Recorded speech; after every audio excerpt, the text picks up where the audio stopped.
Hello and welcome to PRSIS Academy. Today's topic will be Lewis structural model. రీసెంట్గా మనకి ఈ Louis structural model growth ఏదైతే ఉందో అది ఇండియాలో ఎందుకు సక్సెస్ కాలేదని ఒక డిబేట్ నడుస్తుందండి. Why it hasn't success in India. So మనకి వేరియస్ 5-year ప్లాన్స్లో కూడా మనకి గ్రోత్ డెవలప్ చేసేదానికి డిఫరెంట్ మోడల్స్ ఇంట్రడ్యూస్ చేశారు. సిమిలర్ వే మనకి ఈ లూయిస్ స్ట్రక్చరల్ చేంజ్ గురించి ఒకసారి డిస్కస్ చేసుకున్నాం. దీంట్లో లూయిస్ స్ట్రక్చరల్ చేంజెస్ అంటే అగ్రికల్చర్ సర్ప్లస్, అంటే మెజారిటీ అగ్రికల్చర్ కంట్రీస్ ఏవైతే ఉన్నాయో అగ్రికల్చర్ సర్ప్లస్ నుంచి సర్ప్లస్ లేబర్ ఎవరైతే ఉన్నారో ఆ లేబర్ని ఇండస్ట్రియల్ సెక్టర్లోకి తీసుకెళ్లడం. దీన్ని అంటే ఇండస్ట్రియల్ అంటే ఎస్పెషల్లీ మ్యానుఫ్యాక్చరింగ్ సెక్టర్.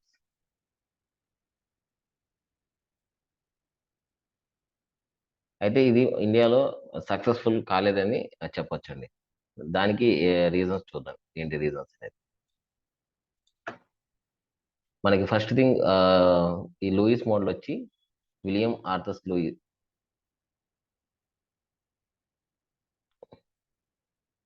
లూయిస్ అనే ఎకానమిస్ట్ డెవలప్ చేశారు. ఎస్పెషల్లీ ఇదేంటంటే అండర్ డెవలప్డ్ కంట్రీస్, ఎక్కడ అప్లికబుల్ అంటే మేజర్గా అండర్ డెవలప్డ్ నేషన్స్ ఏవైతే ఉన్నాయో వీటికి అప్లికబుల్ అవుతుందండి. అది కూడా సర్ప్లస్, ఎక్కువ అధిక మోతాదులో లో వేజ్ లేబర్ ఎవరైతే ఏ కంట్రీస్లో అయితే ఉంటుందో ఈయన అగ్రికల్చర్ సెక్టర్లో కానీ లేదంటే ఇండస్ట్రియలైజేషన్ అంటే ఇండస్ట్రీ సెక్టర్స్ మ్యానుఫ్యాక్చరింగ్ యూనిట్స్లో కానీ ఎవరైతే సర్ప్లస్ లో వేజ్ లేబర్ ఎవరైతే ఏ కంట్రీస్లో అయితే ఉంటుందో వాటి కోసం ఈ థియరీని ప్రపోజ్ చేయడం జరిగిందండి. అయితే ఇదేంటంటే మనకి ఇప్పుడు ఇండస్ట్రియల్ సెక్టర్ చూసుకున్నాం అనుకోండి, మార్జినల్గా కొద్దిగా హై వేజెస్ ఉంటాయి అగ్రికల్చర్ సెక్టర్లో. మార్జినల్లీ హై వేజెస్ ఉంటాయి మనకి ఎక్కడ ఇండస్ట్రియల్ సెక్టర్స్లో. అది కూడా ఎలాగంటే ఇప్పుడు మనకి అగ్రికల్చర్ సెక్టర్ తీసుకుంటే అక్కడ ఏంటంటే మనకి సబ్సిస్టెన్స్ ఉంటుందండి. మనం చాలన అని పిలుస్తాం కదా, అలా సబ్సిస్టెన్స్ వేజెస్ ఇవి అగ్రికల్చర్ సెక్టర్స్లో ఉంటాయి మనకి.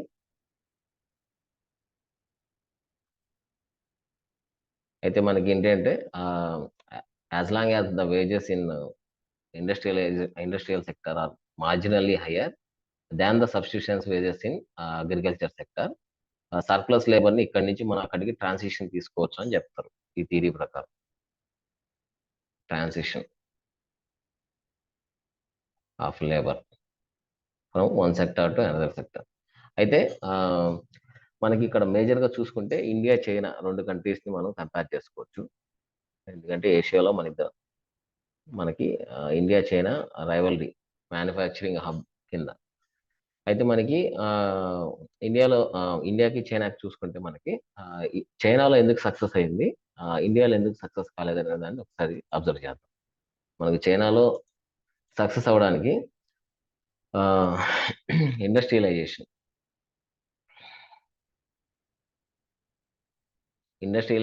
1950s వీళ్ళు కూడా సేమ్ మనం ఎప్పుడైతే స్టార్ట్ చేసాం ఆల్మోస్ట్ దానికంటే 1-2 years ముందే వీళ్ళు ఇండస్ట్రియలైజేషన్ మనకి మావో టైంలో, మావో ప్రెసిడెంట్ ఉన్న టైంలో వీళ్ళు కూడా ఏంటంటే యుఎస్ఎస్ఆర్ ప్లాన్స్ మనం ఏవైతే ఉన్నాయో మనం ఇంప్లిమెంట్ చేసాం కదా, కొన్ని అడాప్ట్ చేసుకున్నాం కదా 5-year ప్లాన్స్.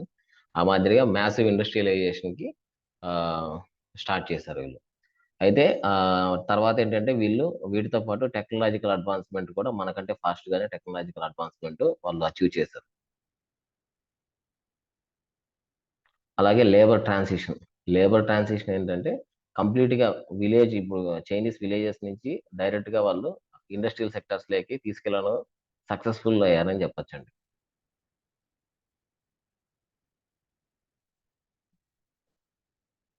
ఎందుకంటే మ్యాసివ్ సర్ప్లస్ లేబర్ ఎక్కడైతే విలేజ్ లొకాలిటీస్లో ఉంటారో అక్కడి నుంచి వాళ్ళు లేబర్ ఫోర్స్ని చైనా వరల్డ్స్ ఫ్యాక్టరీ కింద కన్వర్ట్ చేసుకోగలదు, అంటే మ్యానుఫ్యాక్చరింగ్ హబ్ కింద కన్వర్ట్ చేసుకునే దానికి సక్సెస్ఫుల్ అయిందని చెప్పొచ్చు మనం. అయితే మనకి ఇన్ కాంట్రాస్ట్ ఇండియాలో చూసుకుంటే మనకి ఇండియాలో ఇది ఎందుకు మనకు వర్కౌట్ కాలేదంటే, ఇండియాలో ఎందుకు వర్కౌట్ కావాలనంటే బేసిక్‌గా మనకి మ్యానుఫ్యాక్చరింగ్ సెక్టార్ ఏదైతే ఉందో, ఇది క్యాపిటల్ ఇన్సెంటివ్ అండి. క్యాపిటల్ ఇంటెన్సివ్ సెక్టార్స్ ఇవి. సో, ఈవెన్ దో కొన్ని labour intensive sectors capital intensive sector అంటే హైలీ మెకనైజ్డ్ గాని, లేదంటే స్కిల్ ఫోర్స్ ఉన్న వాళ్ళని ఎంప్లాయ్ చేసుకోవడం. అదే లేబర్ ఇంటెన్సివ్ సెక్టార్ అంటే లేబర్ ఫోర్స్ ఎక్కువ యుటిలైజ్ చేసుకుంటారు. సో, మనకి మేజర్‌గా మ్యానుఫ్యాక్చరింగ్ యూనిట్స్ చూసుకుంటే మనకి ఇండియాలో క్యాపిటల్ ఇంటెన్సివ్ సెక్టార్స్ ఎక్కువుండేటియి. అలాగే మనకి లేబర్ డిస్ప్లేసింగ్ టెక్నాలజీస్,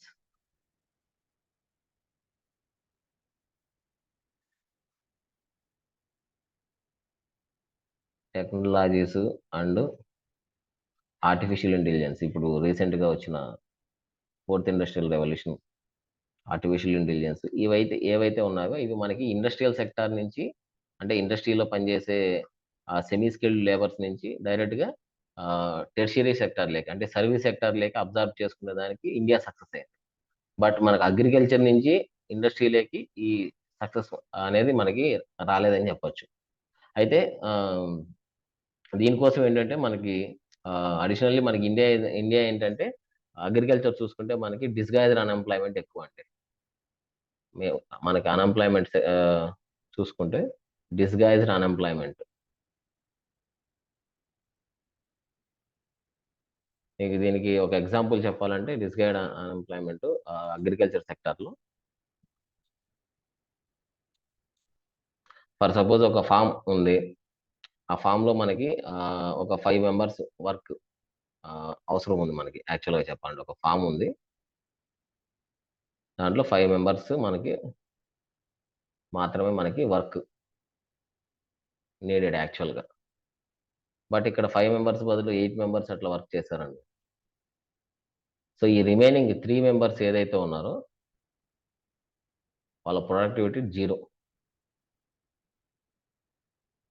సో, ఈ కండిషన్‌ని ఏమంటారంటే మనం డిస్‌గైజ్డ్ అన్‌ఎంప్లాయ్‌మెంట్ అని చెప్తారండి. సో, మనకి అగ్రికల్చర్‌లో ఏంటంటే డిస్‌గైజ్డ్ అన్‌ఎంప్లాయ్‌మెంట్ ఎక్కువ. ఇది మనకి రూరల్ ఏరియాస్‌లో చూసుకుంటే. ఈవెన్ సెమీ అర్బన్ ఏరియాస్‌లో కూడా మనకి డిస్‌గైజ్డ్ అన్‌ఎంప్లాయ్‌మెంట్ అనేది ఉంటుందండి.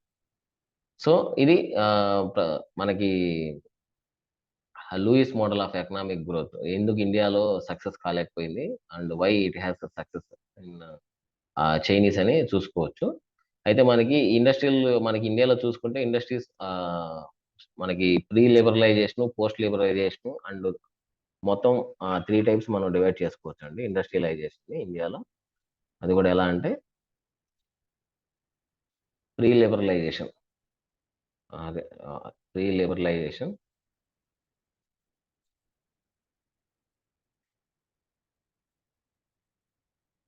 Pre liberalisation, post liberalisation and 2011 తర్వాత. సో, ఈ 3 మనకి మేజర్‌గా చూసుకోవచ్చు. మనకి ప్రీ లిబరలైజేషన్ టైమ్‌లో ఏంటంటే 1948 ఇండస్ట్రియల్ పాలిసీ ఒకటి, 1973 ఒక ఇండస్ట్రియల్ పాలిసీ, తర్వాత 1977 అండ్ 1988 వేరియస్ ఇండస్ట్రియల్ పాలిసీస్ తీసుకురావడం జరిగింది. అయితే మనకి పోస్ట్ లిబరలైజేషన్ 91 తర్వాత ఏంటంటే మేజర్‌గా 91 ఇండస్ట్రియల్ పాలిసీ రిజల్యూషన్ ఒకటి మేజర్‌గా మనకి ఇండస్ట్రీస్ డెవలప్‌మెంట్ కోసం ప్లే చేయడం జరిగింది. అయితే 2011 తర్వాత ఇంక వేరియస్ స్కీమ్స్ గాని, గవర్నమెంట్ స్కీమ్స్ గాని, లేదంటే ఎక్స్‌పోర్ట్స్ పాలిసీస్ గాని, ఇండియాలో ఉన్న ఇండస్ట్రీస్‌ని రెగ్యులేట్ చేయడం గాని, లేదంటే సిక్ ఇండస్ట్రీస్ ఏవైతే ఉన్నాయో వాటిని రిమూవ్ చేయడం గాని, ఇలాంటియి చాలా వరకి గవర్నమెంట్స్ అంటే సక్సెసివ్ గవర్నమెంట్స్ ఏవైతే వచ్చాయో, ఆ గవర్నమెంట్స్ ఇంప్లిమెంట్ చేయడం గూడా జరిగిందండి. ఇది brief introduction about Lewis model. Lewis model of economic growth అండి. Thank you.